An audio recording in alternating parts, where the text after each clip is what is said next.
La mayoría de la gente ve una avalancha de inversión extranjera entrando en su país y piensa, por fin, la prosperidad ha llegado. Celebran los titulares, los rascacielos que se anuncian y el aparente auge económico. La realidad es que, a menudo, están presenciando el prólogo de una tragedia. Están viendo el preciso momento en que se infla la burbuja que, inevitablemente, acabará estallando en sus caras. En mis más de 50 años en los mercados, he gestionado miles de millones de dólares a través de todo tipo de climas económicos. He navegado la estanflación de los 70, el colapso de la burbuja tecnológica del 2000 y, por supuesto, la gran crisis financiera de 2008, que casi hizo quebrar el sistema mundial. Y en todo ese tiempo, he visto este patrón repetirse una y otra vez, con una regularidad casi mecánica, en países de todo el mundo. Lo que separa a los inversores que sobreviven de los que quiebran es su capacidad para reconocer estos patrones.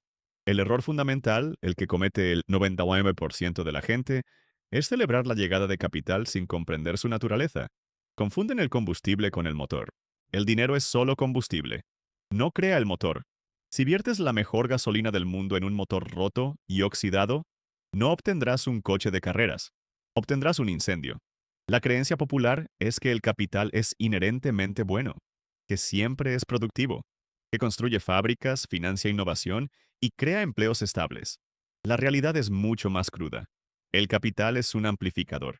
Simplemente magnifica las condiciones que ya existen. Si un país tiene una base sólida, con un sistema educativo robusto, infraestructuras eficientes, un Estado de derecho predecible y baja corrupción, el capital amplificará esas fortalezas, creando una prosperidad real y duradera. Pero si la base es débil, si las infraestructuras son deficientes, si la burocracia es un laberinto y la corrupción es la norma, ese mismo capital simplemente amplificará el caos. No construirá fábricas, sino torres de apartamentos de lujo vacías. No financiará innovación, sino que inflará los precios de los activos hasta niveles insostenibles. No creará empleos productivos, sino que generará una desigualdad galopante, donde unos pocos se enriquecen con la especulación, mientras el coste de la vida se dispara para todos los demás. No se trata de cuánto dinero entra, se trata de en qué se convierte ese dinero una vez que está dentro. Piénsalo de esta manera. La economía funciona como una máquina. Sus engranajes son las instituciones, la cultura de trabajo, el sistema legal, la calidad de la educación. El capital es la energía que hace girar esos engranajes. Cuando los engranajes están bien diseñados, encajan perfectamente y están bien lubricados, la energía produce un movimiento eficiente y poderoso, el progreso. Pero si los engranajes están desalineados, oxidados o faltan piezas, la misma cantidad de energía solo producirá fricción, ruido, calor y finalmente la ruptura de toda la máquina. La mayoría de la gente se obsesiona con la cantidad de energía que entra, con los miles de millones anunciados. El inversor sabio ignora el ruido y se dedica a inspeccionar la calidad de los engranajes. En mis 50 años de mercado, he visto este patrón repetirse con una precisión dolorosa. Lo vi en el sudeste asiático a finales de los 90, donde el capital extranjero creó un falso amanecer económico que terminó en la devastadora crisis financiera asiática. Lo vi en España e Irlanda antes de 2008, donde el crédito barato inundó el mercado inmobiliario, creando una euforia nacional que culminó en una de las peores recesiones de su historia moderna. El patrón es siempre el mismo. El dinero fácil llega, la gente se siente rica, asume deudas que no puede pagar para comprar activos, cuyo precio solo sube por la especulación, no por su valor real. Es un juego de sillas musicales. Y cuando la música para, la mayoría se queda sin silla y con una montaña de deudas. Puedes tener una euforia especulativa o un crecimiento sostenible, pero no ambos. El universo no lo permite, porque el primero se alimenta de atajos y el segundo se construye con paciencia y fundamentos sólidos. La gran tragedia es que, en el fragor de la euforia, esta verdad se vuelve invisible. En este vídeo te voy a dar el principio que he utilizado durante décadas para diferenciar el capital productivo del especulativo. Es un sistema de pensamiento que te permitirá mirar más allá de los titulares y analizar la verdadera salud de una economía, permitiéndote invertir no en la euforia del momento, sino en los cimientos indispensables que perduran mucho después de que cada burbuja estalle. Si estos principios para navegar la realidad económica te interesan, considera suscribirte para no perderte las lecciones que compartiré. El principio fundamental que he construido tras analizar cientos de años de historia económica es simple pero profundo. El capital no crea la realidad, la amplifica. La mayoría de la gente cree que el dinero es la solución, que si inyectas miles de millones en una economía, esta florecerá automáticamente. La realidad es que el capital es un acelerador, no un motor. Si pisas a fondo el acelerador de un coche con el motor roto, no irás más rápido. Simplemente harás que el motor explote antes.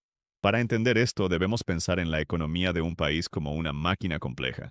Esta máquina tiene componentes críticos: su sistema educativo, que produce los ingenieros y pensadores que diseñan nuevas piezas; su infraestructura, que son las correas y poleas que transportan bienes y energía; su Estado de Derecho, que es el aceite que lubrica todos los engranajes, garantizando que los contratos se cumplan y la propiedad esté segura; y su cultura de productividad e innovación, que es el diseño fundamental del motor. Cuando el capital extranjero entra en una máquina bien construida, como la de Alemania o Corea del Sur, tras sus respectivas devastaciones, amplifica una base sólida, financia la reconstrucción de fábricas que ya saben cómo operar, apoya a universidades que ya tienen una tradición de excelencia, y da crédito a una población con una fuerte ética de trabajo. El resultado es un milagro económico. Pero cuando ese mismo capital inunda una máquina con engranajes oxidados por la corrupción, con una infraestructura deficiente y un sistema educativo que no genera las habilidades necesarias, el resultado es muy diferente. El dinero no encuentra proyectos productivos en los que invertir. En su lugar busca el camino de menor resistencia, la especulación. Empieza a comprar los activos existentes, bienes raíces en la capital, acciones de las pocas empresas dominantes, bonos del gobierno. No crea nuevo valor, simplemente infla el precio del valor existente. Esto crea una ilusión de riqueza. La gente ve cómo el valor de sus casas se duplica en el papel y se siente rica. Empiezan a pedir préstamos usando esa casa como garantía para consumir más. Las empresas ven subir sus acciones y emiten más deuda, no para expandir la producción, sino para recomprar sus propias acciones e inflar aún más el precio. Es un ciclo que se retroalimenta. La mayoría piensa que está participando en un auge económico. La realidad es que son actores en un drama financiero cuyo guión ha sido escrito cientos de veces a lo largo de la historia. No se trata de si un país es bueno o malo, se trata de la calidad de su máquina. Por eso, mi primer principio no es mirar el flujo de dinero, sino diagnosticar la máquina que lo recibe. La razón por la que este patrón se repite con una regularidad tan predecible no es económica, es psicológica. Los seres humanos estamos programados para extrapolar el presente hacia el futuro. Cuando las cosas van bien, asumimos que seguirán yendo bien, o incluso mejor. Cuando el capital extranjero entra y los precios de los activos empiezan a subir, se activa uno de los instintos más poderosos y peligrosos: el miedo a quedarse fuera. Tu vecino compra un apartamento y lo vende 6 meses después por un 30% más. Tu cuñado invierte en bolsa y duplica su dinero en un año. De repente, ser prudente y ahorrar parece estúpido. El dolor de ver a otros enriquecerse sin esfuerzo es mayor que el miedo a perder. Esto es lo que enciende el motor del ciclo de deuda a corto plazo. La gente empieza a creer en una nueva era. Esta vez es diferente, se dicen a sí mismos. Toman prestado dinero no en función de sus ingresos o de su capacidad de producción, sino en función del valor creciente de sus activos. El banco les da una hipoteca más grande porque la casa vale más. Ellos usan ese dinero para pujar por otra casa, haciendo que su precio suba aún más, lo que a su vez permite al siguiente comprador pedir prestado aún más. Es una espiral ascendente construida sobre la fe, no sobre los fundamentos. Lo que separa a los inversores que sobreviven de los que quiebran es la capacidad de reconocer que están en una burbuja mientras todos los demás están de fiesta. En Bridgewater hemos estudiado todas las grandes burbujas de la historia, desde la de los tulipanes en el siglo XVII hasta la de las .com en el 2000 y la inmobiliaria de 2008. Los síntomas son siempre los mismos: precios de activos desconectados de sus flujos de caja, un uso masivo de apalancamiento, deuda, para financiar las compras, y una narrativa popular que justifica por qué esta vez es diferente. La gente no se pregunta, ¿cuánto produce este activo? Se preguntan, ¿cuánto pagará la siguiente persona por él? No es una inversión, es un juego de la patata caliente. En la España previa a 2008, el crédito al sector privado creció más de un 200% en una década. El precio de la vivienda se triplicó. ¿Acaso los salarios o la productividad del país se triplicaron? No. El dinero simplemente amplificó una apuesta colectiva. Puedes tener euforia y ganancias de papel, o puedes tener estabilidad y riqueza real. No puedes tener ambas cosas. El universo no lo permite, porque la primera se basa en la emoción y la segunda en las matemáticas. Entonces, ¿cómo podemos diferenciar el capital productivo del especulativo? ¿Cómo podemos medir la calidad de la máquina económica de un país para no ser arrastrados por la euforia de la multitud? No necesitas una bola de cristal. Necesitas un cuadro de mandos, un conjunto de indicadores que te muestren la salud real del sistema, no el ruido de los titulares.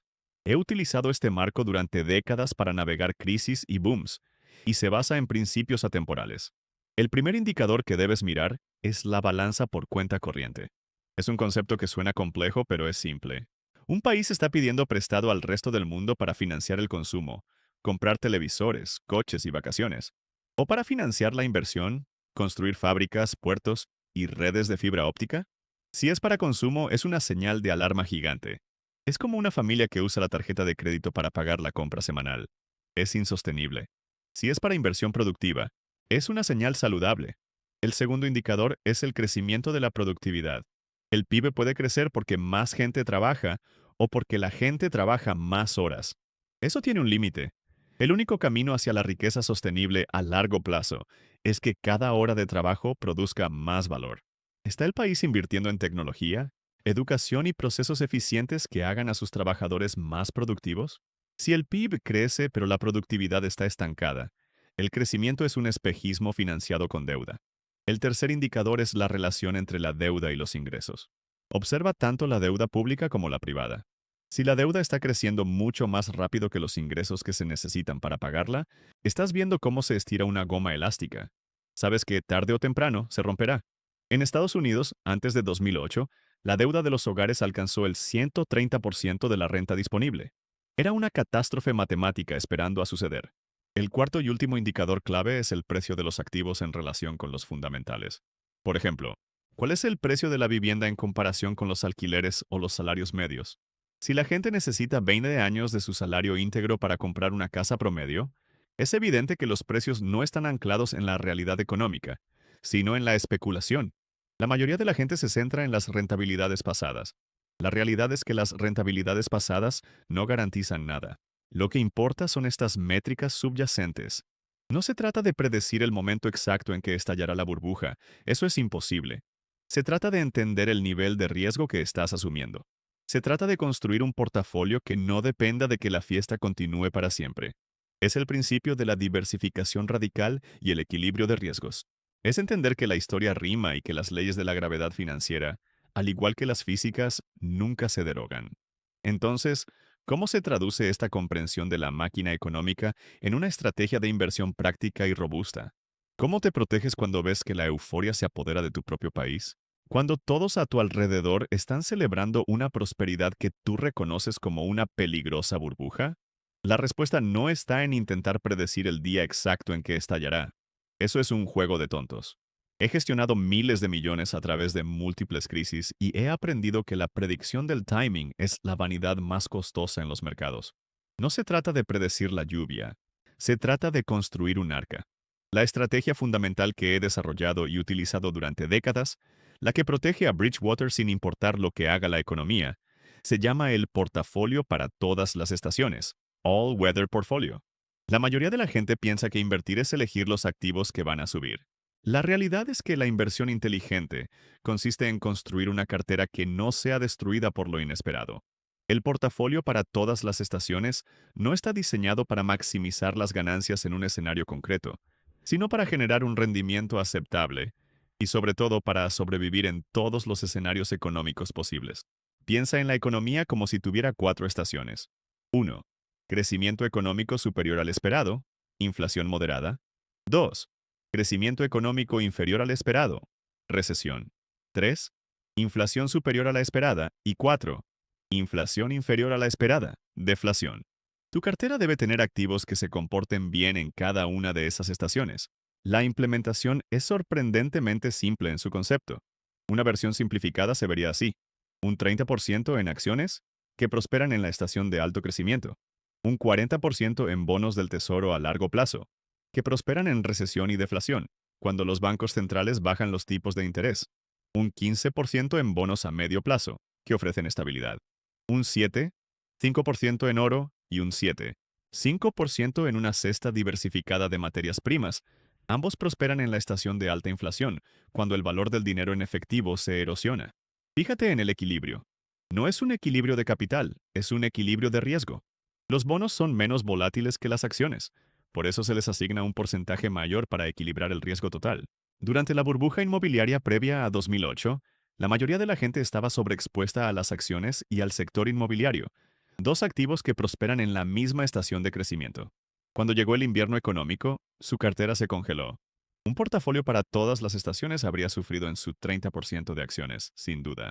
Pero su 55% en bonos del tesoro habría actuado como un poderoso airbag.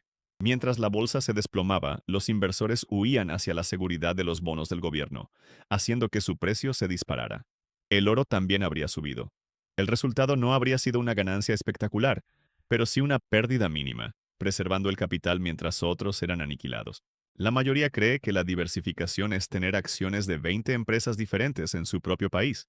La realidad es que eso es una concentración brutal en un solo tipo de activo, acciones, y en una sola máquina económica, su país. El verdadero beneficio de esta estrategia es psicológico. Te libera de la tiranía de tener que estar en lo cierto. Te protege de tus propias emociones.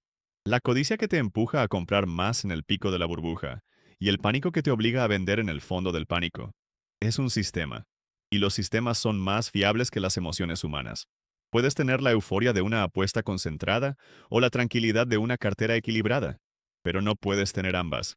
El universo no lo permite, porque una se alimenta de la adrenalina del azar y la otra de la serenidad de las probabilidades.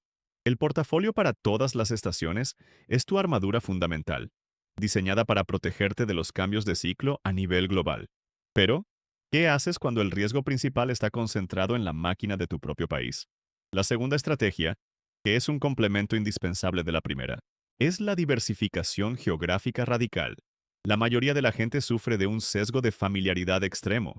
Invierten casi todo su patrimonio en el país donde viven. Creen que es más seguro porque lo conocen. La realidad es que están haciendo una apuesta masiva y no compensada sobre la salud de una única economía, un único sistema político y una única moneda. Es como ser el capitán de un barco y almacenar todas las provisiones, las herramientas y los botes salvavidas en un solo compartimento. Si ese compartimento se inunda, te hundes con el barco. Lo que separa a los inversores que sobreviven de los que quiebran en las crisis nacionales es su capacidad para pensar como ciudadanos del mundo. En mis 50 años de mercado, he visto este patrón repetirse hasta la saciedad. En la Argentina de 2001, en la Grecia de 2010, en la Venezuela de hoy.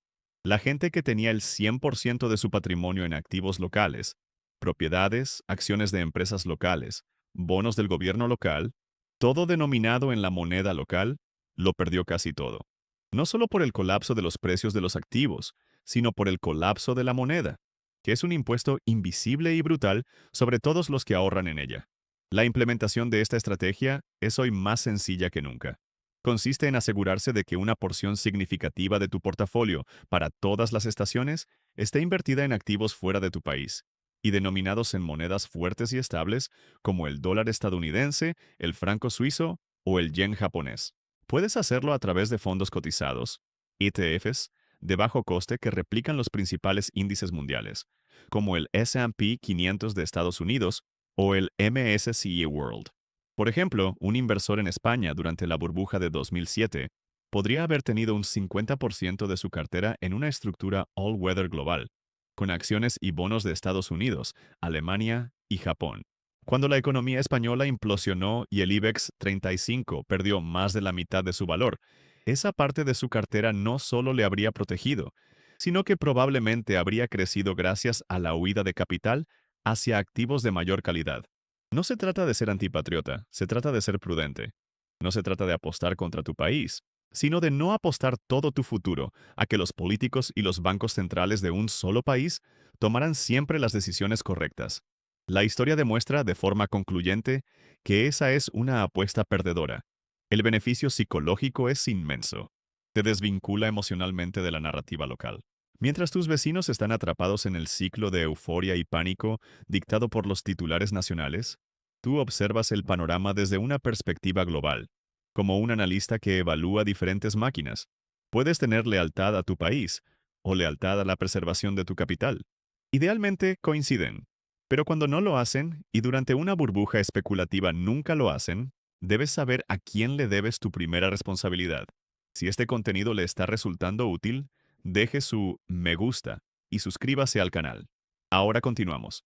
Hemos recorrido un largo camino juntos, y si hay una sola cosa que quiero que te lleves de nuestra conversación, es esta. La realidad económica funciona según unas leyes tan inmutables como las de la física. Puedes ignorarlas, puedes rebelarte contra ellas, pero al final siempre se imponen. La mayor ola de inversión extranjera no es una bendición garantizada, es una prueba de estrés. Es el universo poniendo a prueba la calidad de la máquina de un país. La mayoría de la gente ve el dinero entrando y celebra. La realidad es que deberían estar inspeccionando los engranajes. El sistema de pensamiento que he construido y refinado a lo largo de 5 décadas, gestionando miles de millones de dólares a través de auges y colapsos, se puede resumir en un marco de 3 pilares fundamentales. Una estructura para navegar esta realidad. El primer pilar es diagnosticar la máquina. Antes de invertir un solo céntimo, debes ignorar los titulares eufóricos y convertirte en un mecánico. Debes analizar los 4 indicadores vitales que te revelamos. La balanza por cuenta corriente para ver si la deuda financia consumo o inversión. El crecimiento de la productividad, el único motor de riqueza real a largo plazo. La relación entre la deuda total y los ingresos, para medir cuán tensa está la goma elástica. Y el precio de los activos en relación con sus fundamentales, para diferenciar el valor de la especulación. Este diagnóstico te da una visión de rayos X de la economía. El segundo pilar es construir tu arca. Una vez que entiendes que los ciclos son inevitables y que las burbujas siempre estallan, tu prioridad número uno deja de ser maximizar las ganancias y pasa a ser la supervivencia. No se trata de predecir la lluvia, se trata de estar preparado para el diluvio. Aquí es donde el portafolio para todas las estaciones se convierte en tu herramienta más poderosa. Una cartera equilibrada no por capital, sino por riesgo, con activos que prosperan en las 4 estaciones económicas. Un 30% en acciones, un 55% en bonos de distintas duraciones y un 15% en oro y materias primas. Esta estructura es tu seguro contra la arrogancia de creer que sabes lo que va a pasar. El tercer pilar es diversificar tu ubicación. Debes aceptar la dolorosa verdad de que la familiaridad no es seguridad. Concentrar todo tu patrimonio en la máquina de tu propio país es una apuesta de una fragilidad aterradora. La diversificación geográfica radical, invirtiendo una parte significativa de tu arca en diferentes máquinas económicas y en diferentes monedas, es la única defensa racional contra un fallo sistémico local. Ahora bien, conocer este marco es solo la mitad de la batalla. La parte más difícil no es entender estos principios, sino ejecutarlos frente a la presión abrumadora de tus propias emociones y de la multitud. Lo que separa a los inversores que sobreviven de los que quiebran no es la inteligencia, es el carácter. Debes ser consciente de los 4 errores comportamentales que destruyen más patrimonio que cualquier crisis. Primero, el sesgo de extrapolación. La creencia de que el presente se prolongará indefinidamente. Cuando los precios suben, tu cerebro te dice que seguirán subiendo. Debes luchar contra esto con la lógica de los ciclos. Segundo, la prueba social, el miedo a quedarse fuera.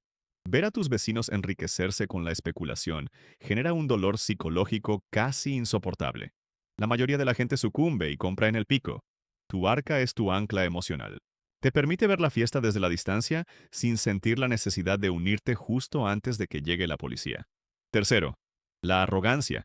La creencia de que puedes ser más listo que el mercado, de que puedes salirte justo en el último minuto.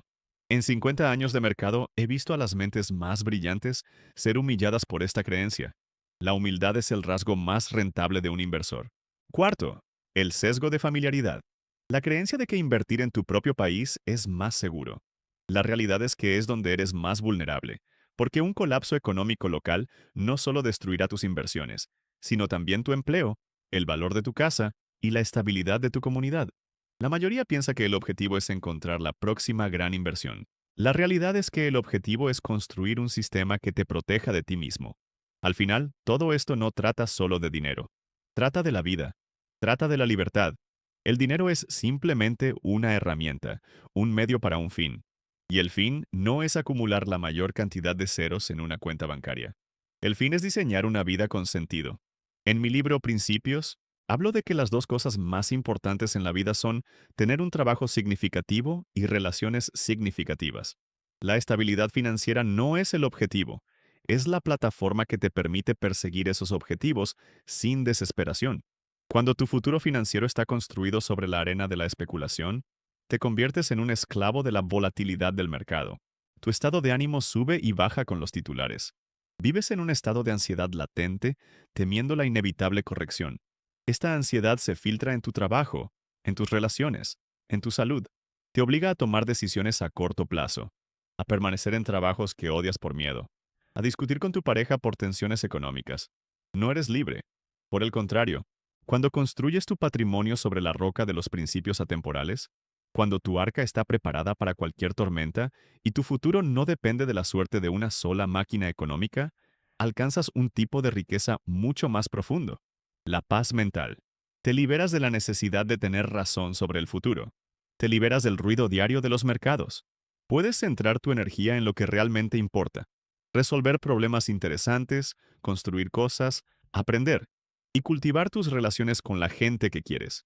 La mayoría de la gente cree que la gestión del dinero es una disciplina técnica. La realidad es que es una disciplina filosófica. Es un reflejo de cómo entiendes el mundo y tu lugar en él. ¿Crees que el mundo es un casino donde puedes hacerte rico rápidamente con una apuesta afortunada? ¿O lo ves como un sistema complejo, lleno de ciclos, donde el éxito a largo plazo proviene de la humildad, el equilibrio y la resiliencia? Puedes tener la adrenalina de la especulación o la serenidad de una estrategia sólida, pero no ambas. El universo no lo permite. Lo que te he compartido hoy no es un truco para hacerte rico de la noche a la mañana. Es un sistema de pensamiento para construir una riqueza duradera y, lo que es más importante, una vida robusta. Se trata de entender que el capital no crea la realidad, sino que la revela. Se trata de tener la sabiduría para inspeccionar la máquina, mientras otros solo admiran la velocidad. Se trata de construir tu arca con paciencia y disciplina, mientras otros bailan bajo un sol que no durará para siempre. Y se trata de diversificar tu vida para que ninguna tormenta, en ningún lugar, pueda hundirte. Porque la calidad de tu vida no la determinarán los auges que aproveches, sino las crisis que sobrevivas. ¿Estás construyendo tu futuro financiero sobre la arena de la euforia o sobre la roca de los principios? Comparte en los comentarios cuál ha sido tu mayor aprendizaje o la duda más grande que te queda. Y si quieres seguir profundizando en cómo construir una vida y un patrimonio basados en principios atemporales, asegúrate de suscribirte.